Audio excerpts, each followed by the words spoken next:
पिछले एक साल में 9 महीनों में 26% पाकिस्तान की एक्सपोर्ट बढ़ी और गुजरावाला में छोटे छोटे सनतकार, उनको पता है कि बड़ी देर के बाद पाकिस्तान की इंडस्ट्री उठनी शुरू हुई। अयूब खान के दौर के बाद 2 सालों में सबसे ज्यादा पाकिस्तान की सनत में इजाफा हुआ, 11% और 10.6%।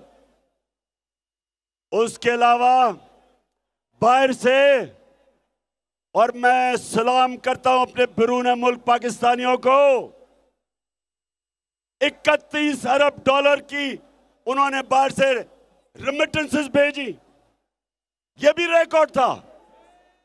और फिर पाकिस्तान की तारीख में हमने सबसे ज्यादा टैक्स इकट्ठा किया,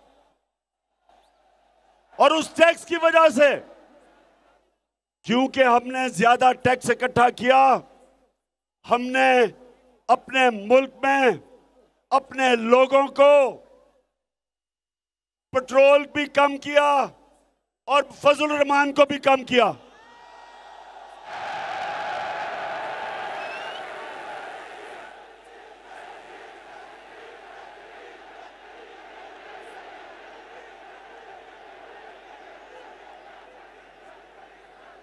हमने अपने लोगों पे बोझ कम किया। जब दुनिया में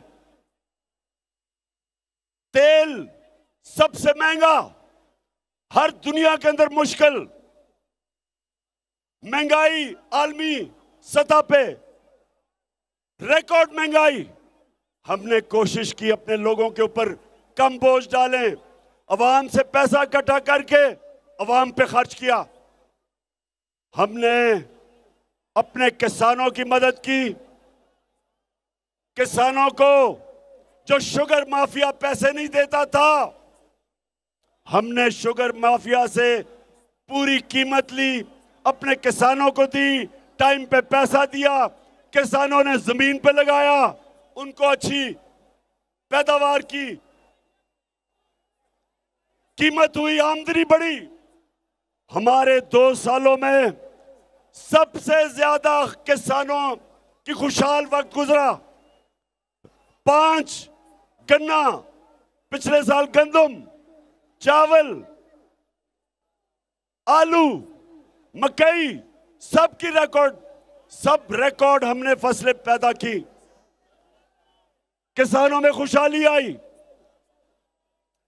और उस वक्त जबकि सारी दुनिया में कोरोना की वजह से गुर्बत फैल रही थी, तबाही मची हुई थी, हिंदुस्तान में उनकी माइशत तबाह हुई।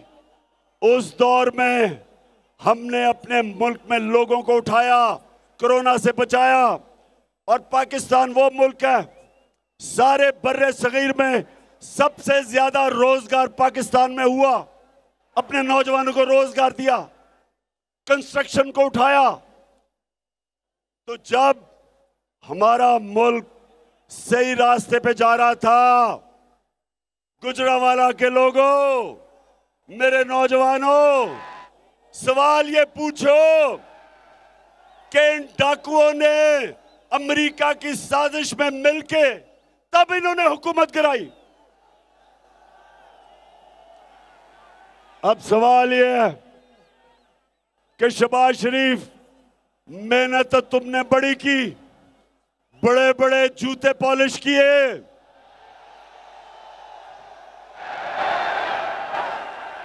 अमेरिकनों, जो अमेरिकी एम्बेसी से आता था उसके जूते पॉलिश। एक दफा वो अमेरिकी एम्बेसी से खातून आई, मरियम ने उसको अपने घर बुलाया, उसको गाड़ी से दरवाजा खोल के अंदर लाई, और जिस तरह वो चल रही थी, उस अमेरिकी एम्बेसी की खातून से सिर्फ एक ही कसर रह गई थी, कि वो उसके सामने लेट गई और कहे मेरे ऊपर से चल के जाओ ताकि जूते ना गिरे।